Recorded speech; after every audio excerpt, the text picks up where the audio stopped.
Bienvenue sur le podcast de l'Église La Bonne Nouvelle de Dijon. Merci de nous suivre afin de plonger ensemble au cœur de la Bible et d'y découvrir le message que Dieu adresse à ceux qu'il aime. Nous serions heureux de vous rencontrer un dimanche au 8B rue Jules Viol à Dijon. Bonne écoute. Bonjour. Ça marche pas? Si, ça marche, c'est bon. Alors j'avais le choix entre deux sujets aujourd'hui avec le calendrier. Soit je vous parlais des mages, ou de la visite des mages, puisque c'est le jour des galettes. Soit je vous parlais des bonnes résolutions de l'année. Je vois que j'ai fait le même choix que Ken. Bon, eh ben, ce sera aligné. Mes frères bien-aimés, vous pour qui j'ai une vive affection, tenez ferme dans le Seigneur, mes bien-aimés. Tenez ferme dans le Seigneur, mes bien-aimés. Voici mes vœux pour votre année 2025. Et je crois que voici les vœux du texte que je vous propose ce matin. Donc, dans la même ligne, des bonnes résolutions, mais aussi dans la même ligne que ce que Raciel nous a prêché la semaine dernière, pour ceux qui étaient là. Raciel, il a prêché sur la course, sur la persévérance dans la course de la foi. Aujourd'hui, notre texte, c'est exactement la suite, toujours dans Philippiens, donc ça devrait nous rafraîchir un peu la mémoire. Je sais que c'est loin, c'était l'année dernière, mais voilà, c'est vraiment juste la suite. Comment tenir bon dans la foi ? Comment tenir bon dans la foi ? Comment faire exactement pour tenir cette course ? Et comme Ken nous l'a un peu dit, je crois qu'il y a quelque chose de profondément positif aux bonnes résolutions, si ces bonnes résolutions sont pour notre vie en Christ, notre vie chrétienne, essayer de nous donner les moyens de tenir dans la durée. En fait, je crois même que nous en avons besoin, parfois, de prendre des bonnes résolutions dans notre vie chrétienne. La vie chrétienne, elle fait des vagues, parfois ça va très bien, parfois ça va pas bien du tout. L'idée, c'est de toujours aller, malgré tout, vers le but. Maintenant, en 2025, comment est-ce que je peux être plus solidement fondé en Christ, plus solidement enraciné dans la foi et comment tenir bon ? Voilà le texte que je vous propose de voir ensemble ce matin, dans Philippiens 3, à partir du verset 18 jusqu'à Philippiens 4, le premier verset. Car il en est beaucoup qui se comportent en ennemis de la croix du Christ. Je vous en ai souvent parlé, mais maintenant j'en parle en pleurant. Leur fin, c'est la perdition. Leur Dieu, c'est leur ventre. Ils mettent leur gloire dans ce qui fait leur honte, ils ne pensent qu'aux choses de la terre. Quant à nous, notre citoyenneté est dans les cieux. De là, nous attendons comme sauveur le Seigneur Jésus-Christ, qui transformera notre corps humilié en le configurant à son corps glorieux par l'opération qui le rend capable de tout s'assujettir. C'est pourquoi, mes frères bien-aimés, vous pour qui j'ai une vive affection, vous qui êtes ma joie et ma couronne, tenez ferme dans le Seigneur, mes bien-aimés. Alors, avant de regarder ce texte de plus près, faisons un petit exercice. Prenons une résolution de janvier au hasard. Par exemple, cette année, je veux manger moins de sucreries. D'accord ? Peut-être ça parle à certains. La première question à se poser si je veux tenir cette résolution, c'est quels sont les dangers qui me guettent ? Je sais que je suis entouré de produits sucrés, et parfois ils sont même bien déguisés. Je sais que je suis souvent tenté, dans telles circonstances particulièrement, peut-être un peu moins dans celle-là, mais surtout dans celle-ci. Les risques de manger trop de sucreries, je les connais, c'est être malade, avoir des caries, passer un très mauvais moment chez le dentiste, grossir, etc. Et puis je sais aussi que si j'ai une boîte de chocolat ouverte, elle ne tiendra pas 1 heure avant que je l'ai finie entièrement. Voilà, c'est par exemple connaître un peu ses faiblesses. Quels sont les dangers ? Bon, j'exagère, hein, personne ne vit ça. La deuxième question à se poser, si je prends toujours cette résolution, c'est quel est véritablement mon objectif ? Alors là, ça fait un peu coach de vie professionnelle, je sais. Mais en fait, c'est important que ce soit clair. Si je veux tenir une résolution, c'est important que cette résolution soit très claire. En fait, qu'est-ce que j'entends par sucrerie ? Est-ce que c'est que les bonbons ? Est-ce que c'est bonbons plus chocolat ? Mais les jus de fruits et les sodas, alors qu'est-ce que j'en fais ? Est-ce que ça compte dans sucrerie ? Est-ce que ça compte pas ? Et les fruits ? Il y a du sucre aussi dans les fruits. Alors qu'est-ce que j'en fais ? Donc c'est important que ma résolution soit très claire, sinon je risque de dévier et ça risque d'être plus dur de la tenir. Et puis, est-ce que ça en vaut la peine? Est-ce que cet objectif vaut la peine? Qu'est-ce que je veux vraiment? Quels sont les enjeux de cette résolution? Est-ce que ça va changer ma vie? Est-ce que ça va la changer positivement? Donc ça, c'est la question, quel est mon objectif dans cette résolution? Et puis, la troisième question, qui est peut-être la plus importante, comment tenir dans la durée? Y a-t-il des astuces pour manger moins de sucreries? Y a-t-il des astuces pour tenir? Quelles ressources puis-je déployer pour tenir? Et peut-être est-ce que je connais quelqu'un qui pourrait faire ça aussi avec moi? Est-ce qu'on pourrait se serrer les coudes? Est-ce que je suis le seul à avoir un problème avec les sucreries? Est-ce que je suis le seul à peut-être avoir cet objectif pour 2025? Bon, je ne vais pas vous parler de sucreries ce matin. Mais on va suivre ces trois mêmes questions pour une question beaucoup plus importante. Comment tenir bon dans la foi? Et prenons ces trois questions pour cette résolution qui en fait est une question de vie ou de mort, qui en fait est une question de où est-ce que je vais passer l'éternité, qui est une question de ce que Dieu veut pour ma vie.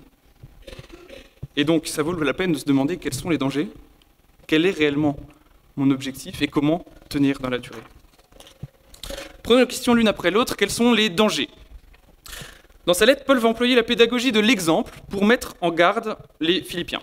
En fait, il va viser une certaine catégorie de personnes, qui existaient sans doute, pour dire, attention, voilà exactement ce qu'il ne faut pas faire. Voilà où sont les dangers. Car il en est beaucoup qui se comportent en ennemis de la croix du Christ.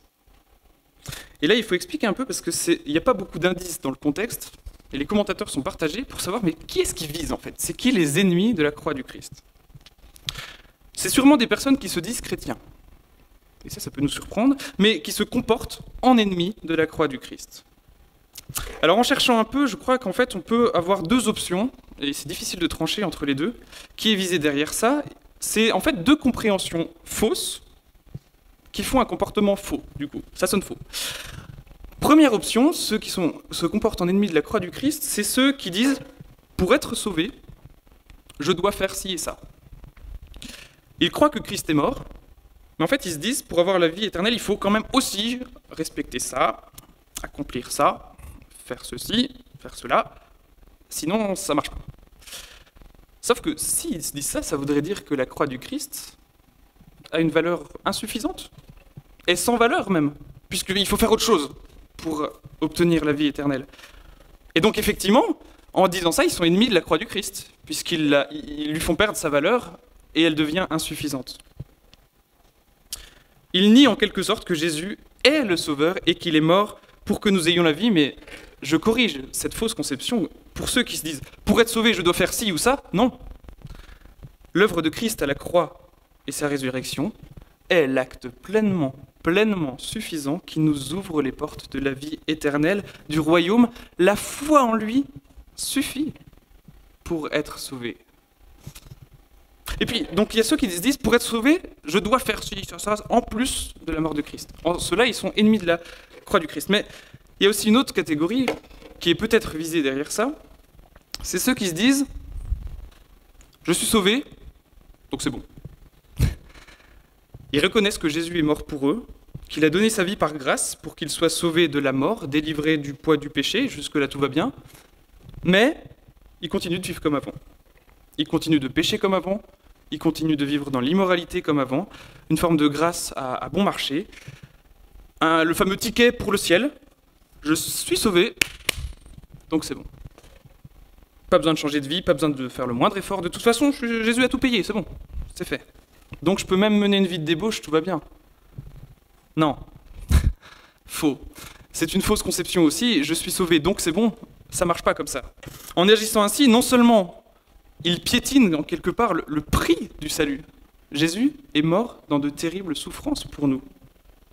Il nous a aimés jusqu'à subir une mort terrible. Donc d'une certaine manière, ils piétinent ça, et puis ils oublient surtout que Jésus est Dieu, et qu'il n'a pas fait que mourir, mais qu'il a aussi vécu, qu'il a enseigné, qu'il a commandé, qu'il a montré un exemple, et qu'il s'est choisi un peuple, l'Église, pour une mission précise. Je ne peux pas le mettre de côté. Et donc, qu'il s'agisse de la première option, pour être sauvé, je dois faire ci, ça, en plus de la mort de Christ, ou qu'il s'agisse de la deuxième option, je suis sauvé, donc c'est bon, les deux sont des fausses conceptions. Et les deux amènent vers un comportement qui est, Paul va dire, indigne de la croix de Christ. Ils se comportent en ennemis de la croix du Christ. Mais je vous y rends attentif et je crois que les deux options sont à prendre au sérieux parce que ces deux dangers nous guettent aussi aujourd'hui. Ces deux dangers guettent beaucoup d'églises. Ce sont deux écueils faciles. Alors peut-être l'antidote que je vous propose, c'est la pensée suivante. Par la foi, je suis sauvé pour. Par la foi, je suis sauvé pour. Je suis sauvé pour le glorifier par ma vie. Je suis sauvé pour le remercier par toute ma vie. Je suis sauvé pour me laisser transformer par lui, me laisser façonner comme lui le veut. Je suis sauvé pour être un membre du peuple qu'il s'est choisi, pour être une lumière pour le monde. Je suis sauvé pour l'annoncer. Je suis sauvé pour vivre comme lui a vécu. Par la foi, je suis sauvé pour. Retenons peut-être ça comme antidote aux deux écueils que j'ai dit avant. Notre comportement doit être aligné sur la croix. Notre comportement doit en fait refléter cette vie de reconnaissance et cette vie qui se donne, qui cherche la volonté du Seigneur. Et ainsi, nous ne serons pas ennemis de la croix du Christ. Donc une première chose, voilà ce qu'il ne faut pas faire, que nous dit Paul. Et puis ensuite, il va être un peu plus concret. Alors les dangers dont je parle, j'ai envie de prendre une image. Il y en a qui ont pris la voiture hier soir. Si vous avez pris la voiture hier soir, c'était notre cas, certains on était en voiture hier soir, vous deviez avoir les deux mains sur le volant et tenir vraiment la route, parce que ça glissait, et parce que vous n'étiez pas du tout à l'abri d'une sortie de route. Les dangers dont Paul parle, c'est ça, c'est rester vigilant les mains sur le volant, parce que vous n'êtes pas à l'abri de sortir de la route. On doit rester lucide et vigilant. Et d'ailleurs, Paul est triste pour ceux qui font des sorties de route. Je vous en ai souvent parlé, mais maintenant j'en parle en pleurant. Il est triste parce qu'il connaît leur sort. Leur fin, c'est la perdition. Et il est triste parce que ça se voit dans leur comportement. Et là encore, je crois qu'on peut faire beaucoup de parallèles avec nous aujourd'hui. Ils ne pensent qu'aux choses de la terre. Ce danger est immense aujourd'hui. Penser aux choses de la terre, c'est vivre comme si ma vie s'arrêtait à mon relatif confort pendant les 20, 40, 80, 90 années, 100 années que je vais vivre sur cette terre. Et ce danger est énorme parce que c'est le modèle que vous allez trouver en sortant d'ici. C'est le modèle prédominant en France et dans beaucoup de pays. Nous vivons dans une société hyper matérialiste qui vit en pensant qu'aux choses de la terre.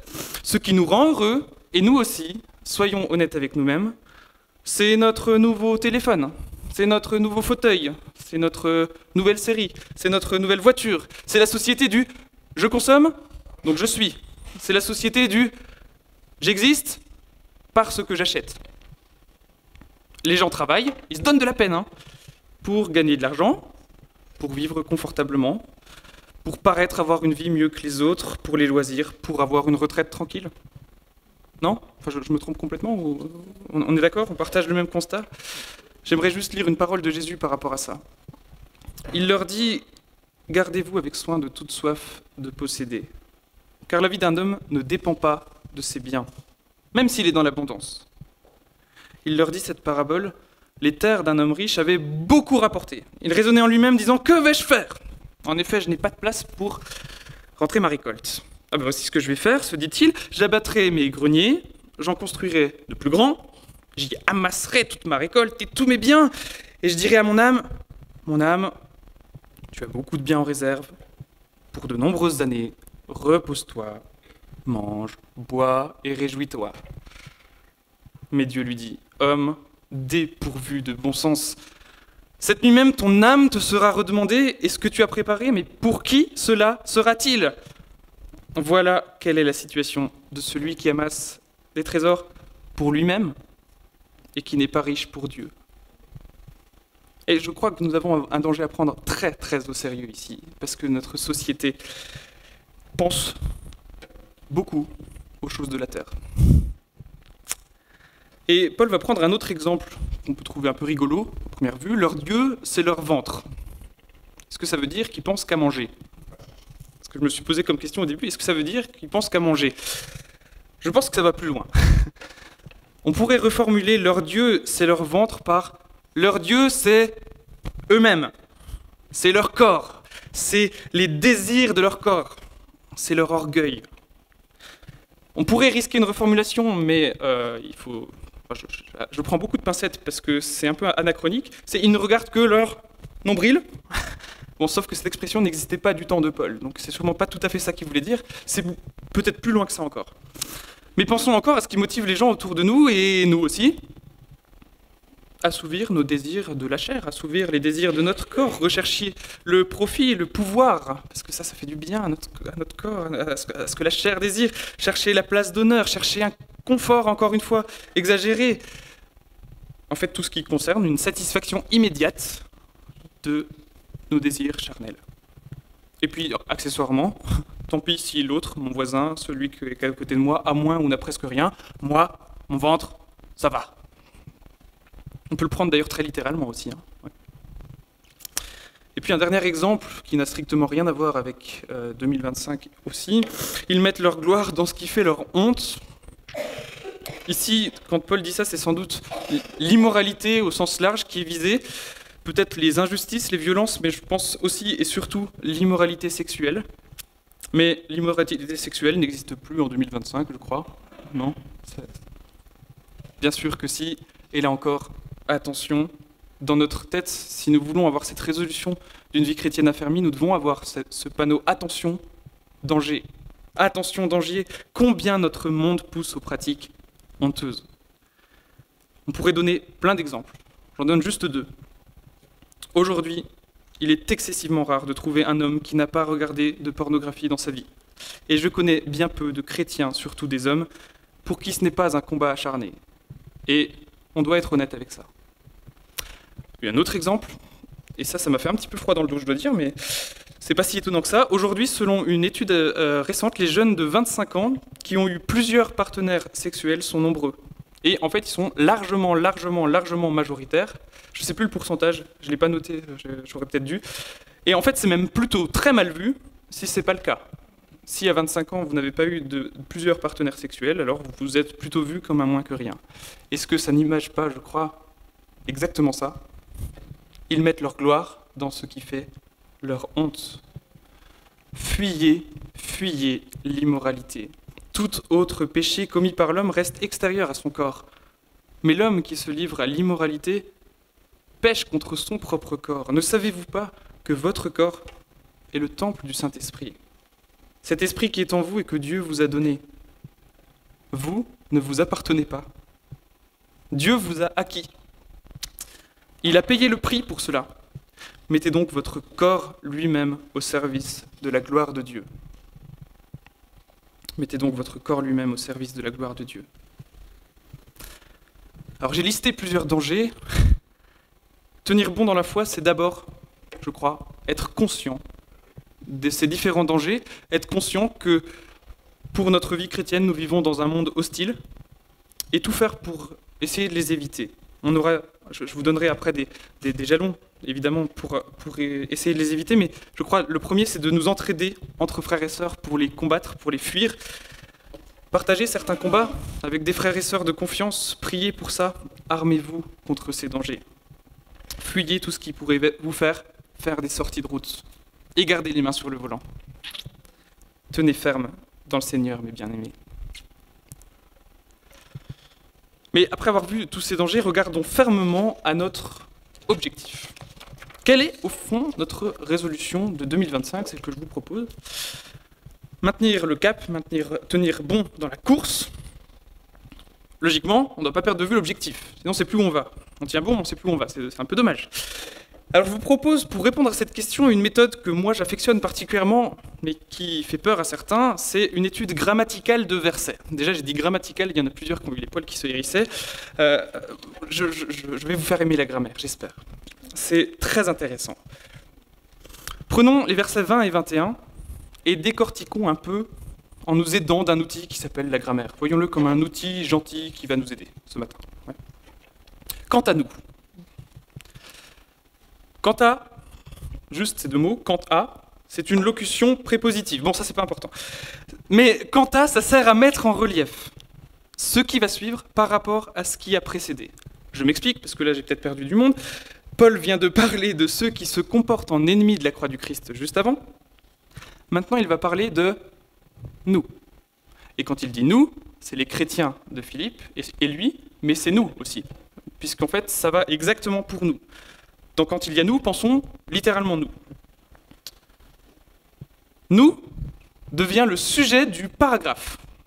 Ça veut dire que cette fois-ci, Paul va parler de nous et de notre objectif. Ok.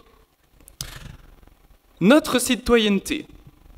Notre citoyenneté, grammaticalement, c'est le sujet de la phrase. Notre citoyenneté est dans les cieux. On verra la suite après. Mais notre citoyenneté, si c'est le sujet, ça veut dire que c'est important. En grammaire, on met le sujet, on met quelque chose d'important au début.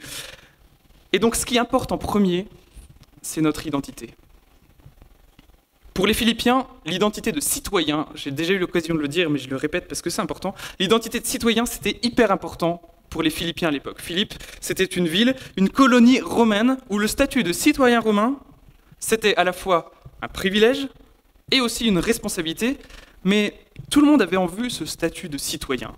Et ils étaient très préoccupés par ça, et la tentation était vraiment forte de vivre pour ce statut de citoyen. Et donc, ça dit l'importance de ce terme ici employé par Paul. Eh bien, justement, notre citoyenneté, si je regarde la suite de la phrase, notre citoyenneté est dans les cieux. Dans les cieux, c'est un complément de lieu. Et honnêtement, c'est un peu étonnant. On aurait pu s'attendre à ce qu'ils disent notre citoyenneté, c'est ça. Je vous explique ce que c'est, je vous définis ce que c'est. En fait, il nous dit où elle est. Complément de lieu. Dans les cieux. Alors là, il faut expliquer un petit peu. Qu'est-ce que ça veut dire notre citoyenneté est dans les cieux? Est-ce que ça veut dire qu'on est dans les nuages, en fait, et qu'on flotte? Non. Pensez à peut-être une clé qui peut nous aider, c'est que quand nous avons l'expression royaume des cieux dans la Bible, ça veut dire la même chose que royaume de Dieu. On peut transférer ça ici. Ça veut dire tout simplement notre citoyenneté est en Dieu. Notre identité est en Dieu.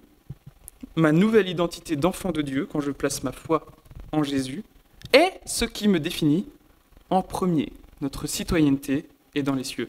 Je suis citoyen, vous êtes citoyen du royaume de Dieu avant d'être Dijonnais, Français, Sénégalais, Bourguignon, Vietnamien, Allemand, Européen, Africain, etc., etc., etc. Vous comprenez? On est citoyen du royaume de Dieu avant d'être autre chose. C'est ce qui nous définit en premier. Et nous sommes dans le monde. Nous sommes dans le monde. Mais par cette identité de citoyen des cieux, nous n'appartenons pas au monde, à la terre. Nous appartenons à Dieu. Et d'ailleurs, il y a une opposition entre le « eux » tout à l'heure de « ils ne pensent qu'aux choses de la terre » et nous, notre citoyenneté est dans les cieux. Vous, nous, vous avez été ramenés de la mort à la vie avec le Christ. Alors recherchez les choses qui sont au ciel, là où le Christ siège à la droite de Dieu. Préoccupez-vous de ce qui est là-haut et non de ce qui est sur la terre. Colossiens 3. Ce que ça veut dire ici, c'est que lorsque nous sommes saisis par Dieu, c'est comme si tout à coup, il y avait un très grand zoom arrière. Là où je voyais que moi et mes plaisirs, mon ventre, je vois maintenant un peu comme Dieu voit le monde et quelle est sa volonté pour le monde. Alors je m'inscris dans sa vision à lui pour le monde. Et ça me pousse à chercher sa volonté et plus la mienne. Finalement, mettre sa foi en Dieu, c'est faire un zoom arrière sur sa vie. Il n'y a plus que moi, mais je cherche la vision de Dieu. Donc nous ne sommes pas littéralement dans les cieux, nous sommes bien de passage sur terre, mais en étant un peuple qui vit pour le Père céleste, et quand même en qui son esprit habite. J'aime bien cette expression, nous sommes appelés à être, l'Église c'est quoi? C'est des petits bouts de ciel sur la terre. Je suis, vous êtes des petits bouts de ciel sur la terre. C'est en cela que nous sommes signes du royaume de Dieu, déjà sur terre. Revenons un petit peu à notre verset. Quant à nous, notre citoyenneté est dans les cieux. De là, nous attendons. De là, c'est encore un complément de lieu qui reprend les cieux, d'accord? Mais ça ne veut pas dire, encore une fois, que nous sommes sur un nuage et que nous attendons quelque chose qui vient de la terre. C'est l'inverse. Nous sommes sur la terre, remplis par l'Esprit Saint, l'Esprit divin, en tant que citoyens du royaume, et nous attendons Je dis pas la suite tout de suite, arrêtons-nous juste sur nous attendons. Nous, sujet, attendons, verbe d'action. J'ai perdu du monde avec la grammaire ou ça va? Pour l'instant, j'ai l'impression que vous êtes encore avec moi. Vous levez la main si vraiment vous en pouvez plus. Attendons, c'est un verbe d'action, mais ce qui est super intéressant, honnêtement, c'est que c'est le seul verbe d'action du paragraphe entier qui nous concerne. Nous, la seule action que nous avons à faire dans ce paragraphe, c'est d'attendre. Donc, ça importe peut-être de savoir qu'est-ce qu'on attend, qui on attend, sans suspense. Nous attendons, comme sauveur, le Seigneur Jésus-Christ. Comment ça? Il n'est pas déjà venu? C'est parce qu'on a fêté à Noël? Il est déjà venu, non? Alors, à ce stade, pour expliquer aussi ça, faisons un rapide résumé de la révélation biblique de notre Dieu. C'est pour bien comprendre ça parce que c'est extrêmement important. De là, nous attendons comme sauveur le Seigneur Jésus-Christ. Dieu a créé le monde. Le monde l'a rejeté. Il a alors choisi un peuple pour se révéler au monde, le peuple de la promesse, le peuple d'Israël. Mais ce peuple a, pour ainsi dire, plutôt échoué. Dieu est donc venu lui-même en se faisant homme en Jésus. Ça, c'est ce qu'on a fêté à Noël, effectivement. Jésus est né, il a vécu, il a enseigné, il est mort et il est ressuscité. De cette manière, il offre le salut au monde. Il a vaincu la mort. Il est monté au ciel, c'est l'ascension, ce qu'on appelle l'ascension. Et puis il a donné son esprit à l'Église afin qu'elle tienne bon, qu'elle tienne ferme et qu'elle soit la lumière pour le monde. Et donc nous en sommes là dans l'histoire. Sauf que nous attendons l'étape d'après, l'étape ultime du récit, le retour de Christ, le jour où il reviendra et où cette fois sa victoire sera totale, pleine, complète, définitive, parachevée, on dit parfois. Je le résume encore juste une fois. Le roi Jésus est venu, son règne a été en quelque sorte inauguré. Maintenant, aujourd'hui, en 2025, il règne désormais dans son Église, parce qu'il règne en nous. Et nous attendons le jour où il régnera pleinement sur tous les êtres et sur toute la création. Ça, c'est pour nous situer dans la vision un peu plus globale de Dieu. Et voilà pourquoi Paul dit, de là nous attendons comme sauveur le Seigneur Jésus-Christ. C'est une attente active, hein. C'est pas juste rien faire, on y reviendra un peu. Mais... Ok, on continue. Qui? Qu'est-ce qu'il va bien pouvoir nous dire sur le mot qui? Eh bien, le mot qui est très important. Parce que qui, c'est un pronom relatif, oui, c'est d'accord, mais ça veut dire qu'il reprend celui dont on vient de parler. Et celui dont on vient de parler, c'est le Sauveur et le Seigneur Jésus-Christ, et ça veut dire qu'il devient le sujet de la suite de la phrase. Autrement dit, ce qu'on a vu jusqu'à maintenant, c'est notre part, mais le qui nous dit que la suite, c'est la part de Christ. C'est lui qui fait la suite. Pas si anodin, finalement. Et donc, qui, donc c'est-à-dire le Seigneur Jésus-Christ, fera quoi? Transformera notre corps humilié. Transformera. C'est au futur, c'est une promesse, c'est sûr. Ça adviendra certainement parce que c'est Jésus-Christ qui l'accomplira. Jésus transformera notre corps humilié, notre corps de misère, avec toutes ses imperfections, ses douleurs, ses maladies, ses maux de tête, ses maux de ventre, ses grippes, ses rhumes, ses je sais pas quoi, ses maux de dos, ses esclavages de la chair dont j'ai parlé. Jésus transformera notre corps, notre être imparfait, pas seulement notre esprit ou notre âme. Jésus transformera notre corps. On a souvent tendance à voir la résurrection comme quelque chose juste qui flotte, pareil, de spirituel, que ça concerne que les âmes, mais c'est pas ce que la Bible nous dit. Nous croyons en une résurrection corporelle et en un renouvellement de toute la création. Il transformera nos corps humiliés. Rappelons-nous de ça. Et après, on a ce qu'on appelle un complément de manière, c'est-à-dire qui répond à la question comment il va faire. Le complément de manière, c'est ça. Il transformera notre corps humilié, mais comment ? En nous configurant, je ne sais pas si vous vous rappelez, on avait déjà vu ce mot ensemble, en nous configurant, c'est-à-dire en nous paramétrant comme lui. Les mêmes réglages que pour lui, si on peut dire. Parce que Jésus est ressuscité, nous ressusciterons comme lui. Nous ressusciterons dans la gloire comme lui.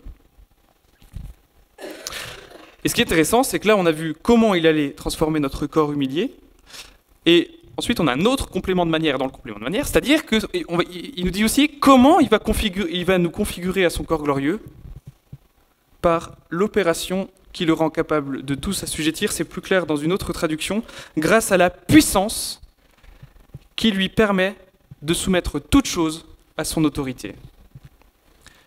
Et cette affirmation fait du bien parce qu'elle vient au secours de nos manques de foi. Si nous nous disons « Non mais c'est pas possible tout ça », comment ça ?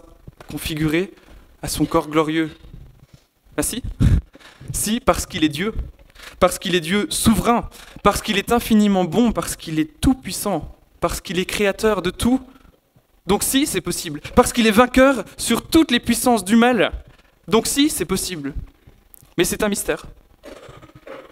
Dieu utilise sa puissance illimitée, non pas pour anéantir une humanité qui est rebelle, même s'il aurait pu, mais pour la rendre le plus possible semblable à lui et la faire parvenir à la vie éternelle avec lui.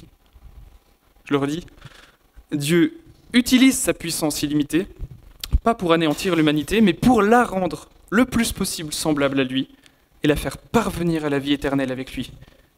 Et ça, c'est une bonne nouvelle. On récapitule cette longue phrase dont Paul a le secret. Nous, ce qui concerne nous, c'est quoi ? C'est une identité. Nous sommes citoyens des cieux. Et nous avons une action, nous attendons le Sauveur. Dieu nous transformera, et Dieu nous ressuscitera dans la gloire. Alors, je reprends les paroles qu'on trouve dans Luc. « Mettez une ceinture à votre taille et tenez vos lampes allumées. Soyez comme des hommes qui attendent que leur maître revienne des noces afin de lui ouvrir dès qu'il arrivera et frappera. Heureux ces serviteurs que le maître, à son arrivée, trouvera éveillés. Je vous le dis en vérité, il mettra sa ceinture, les fera prendre place à table et s'approchera pour les servir. » Notre résolution pour 2025, c'est tenir ferme dans cette identité de citoyen des cieux. Rappelons-nous que c'est un privilège et une responsabilité. Nous sommes sauvés, privilège, sauvés pour responsabilité. Et que ça implique donc un comportement et toute une vie. Et tenons ferme aussi dans cette attente, dans notre espérance, qu'il nous trouve remplis de foi et de joie lorsqu'il viendra. Et on ne sait pas quand il viendra. Et pour qu'il nous trouve en train de le glorifier par nos vies. C'est pourquoi, mes frères bien-aimés, pour qui j'ai une vive affection, tenez ferme dans le Seigneur. Et comment ne pas perdre de vue l'objectif ? Eh bien, en cherchant sans arrêt, justement, à faire ce zoom arrière, à voir comment Dieu voit et à chercher sa volonté. Voilà pourquoi nous sommes appelés à lire sa parole, et la lire régulièrement, c'est possible tous les jours.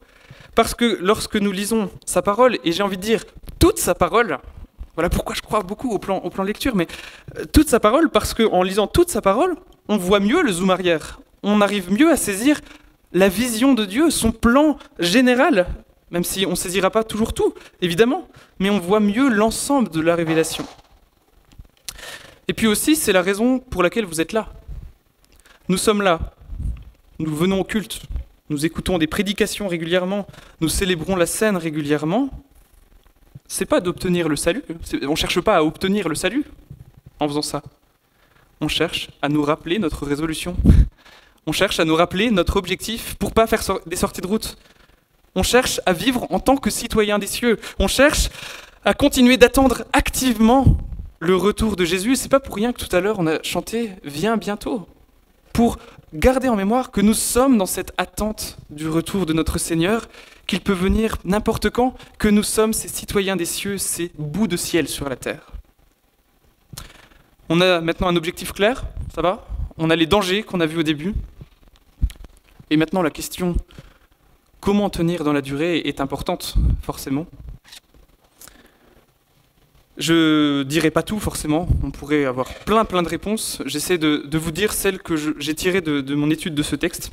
La première, c'est de rester humble dans l'humilité et de nous rappeler que c'est Dieu qui transforme.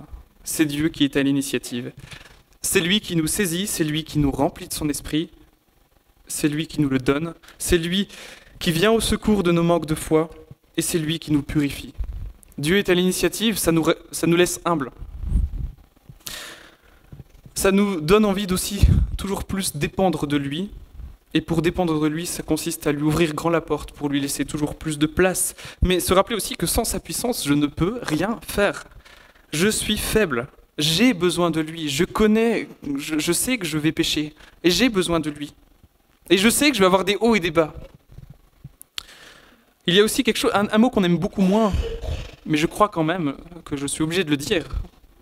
Il faut accepter, que je le veuille ou non, qu'il y ait une question de discipline de vie. Parce que tenir bon, ça nécessite des efforts. Pas des efforts qui vont me sauver, mais des efforts pour tenir bon, pour me rappeler de ma résolution. Mais là j'ai dit des petites choses, mais je crois que la clé, et vraiment la clé, c'est ça. Tenir bon en équipe, parce que ma résolution, c'est pas ma résolution. C'est notre résolution. Dieu ne sauve pas moi, Dieu sauve un peuple, Dieu sauve l'Église. Et dans toute la Bible, et c'est là où c'est intéressant de voir toute la Bible, dans tout l'Ancien Testament, Dieu s'intéresse aux individus, c'est vrai, mais toujours en ayant en vue le salut d'un peuple. Donc je suis appelé à avancer en équipe. La marche chrétienne est un sport collectif. Et c'est seulement comme ça qu'on tient dans la durée. Quelques éléments pour montrer ce côté d'équipe. Paul, dans ce texte, parle en nous, notre citoyenneté, notre corps. Un autre élément, c'est l'affection que Paul a pour les Philippiens, et que les Philippiens ont pour Paul, que j'ai déjà montré aussi dans le reste de la lettre, mais juste dans notre passage. Regardez ça. Mes frères bien-aimés, vous pour qui j'ai une vive affection, vous qui êtes ma joie et ma couronne. Mes bien-aimés, il le répète. Tenir bon en équipe, dans l'amour les uns pour les autres. Donc j'ajoute l'amour fraternel. Il y a aussi le verset 16, juste avant notre passage que Raciel a cité la dernière fois, seulement au point où nous sommes parvenus, avançons ensemble. Avançons ensemble, pas forcément tous au même rythme, c'est pas ça qui est écrit, mais avançons ensemble. Paul sait d'ailleurs qu'il y a différents rythmes. C'est pour ça qu'il fait un travail à nouveau pédagogique. Juste avant, il écrit aussi « Mes frères, imitez-moi et portez les regards sur ceux qui suivent le modèle que vous avez en nous. » Et certains y ont vu de l'orgueil de la part de Paul. Mais dans la même lettre, Paul n'arrête pas de montrer le modèle suprême de Jésus-Christ. En fait, il sait simplement qu'en matière d'imitation, plus le modèle est proche et concret, plus c'est facile de l'imiter. C'est aussi simple que ça. Je ne sais pas si vous êtes déjà arrivé vous devez danser avec d'autres personnes, si vous avez une chorégraphie à faire, sauf que celui qui danse vraiment très bien, il est très très très loin, et du coup vous regardez un peu les autres juste à côté de vous, quoi. Vous regardez les modèles les plus proches pour y arriver. C'est un peu ça pourquoi Paul dit imitez-moi, parce que moi je suis là, vous me voyez vivre, donc c'est plus simple. Mais ça ne veut pas dire qu'il est parfait. Et comme Raciel l'a dit dimanche dernier, je répète un peu, mais c'est bon d'avoir des modèles dans la foi. En sachant qu'ils ne sont pas parfaits.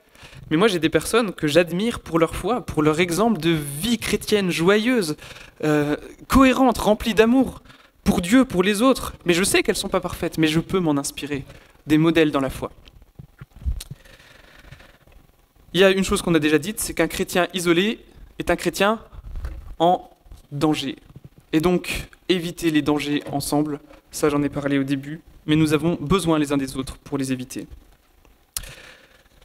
À nouveau, quelque chose que nous avons dit au début de ce culte et encore maintenant, je vais anticiper, lire la parole ensemble. Nous savons bien à quel point il est difficile de garder une habitude, et donc c'est vraiment un encouragement. Et je crois aussi à ce plan de lecture, et je suis encouragé que beaucoup de personnes l'aient commencé. Et peut-être si vous n'avez pas commencé, je vous invite à rejoindre l'équipe pour tenir bon en équipe. Et puis si vous avez commencé, sachez que vous n'êtes pas seul. Et si vous avez commencé et qu'en plus vous y arrivez, pensez à encourager les frères qui ont plus de mal. Pensons à nous encourager les uns les autres, parce que nous en avons besoin. Et Paul nous montre enfin une autre voie pour tenir ferme, qui est la prière. Paul prie pour que les Philippiens tiennent bon. Et on voit dans la prière, au tout début de cette lettre, tout l'enjeu de tenir ferme, à la fois en se rappelant de leur identité de citoyens des cieux, et à la fois dans l'attente dans laquelle ils se trouvent. Voici ce que je demande à Dieu dans ma prière, va dire Paul. Il commence par leur identité.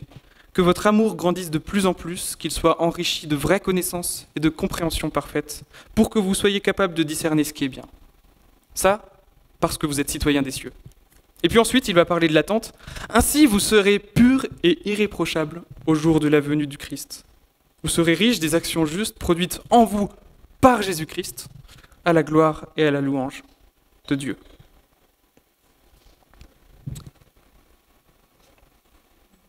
En 2025, tenez ferme dans le Seigneur, mes bien-aimés. Tenons ferme dans le Seigneur, mes bien-aimés.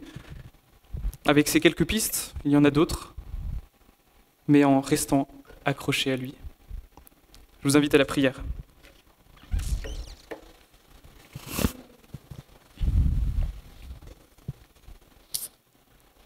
Voici ce que nous te demandons dans la prière, toi, ô notre Père. Que notre amour grandisse de plus en plus. Amour pour toi, amour pour nos frères et sœurs. Et que notre amour soit enrichi de cette vraie connaissance, cette compréhension parfaite, pour que nous soyons capables de discerner ce qui est bien. Que nous nous rappelions que nous sommes citoyens des cieux, que nous t'appartenons. Nous n'appartenons pas à ce monde. Ainsi, Seigneur, nous serons purs et irréprochables au jour de ta venue. C'est ce que nous souhaitons de tout notre cœur. Et Seigneur, nous souhaitons, nous prions, nous aspirons à être riches des actions justes que tu produis en nous par Jésus-Christ, à la gloire et à la louange de Dieu. Amen.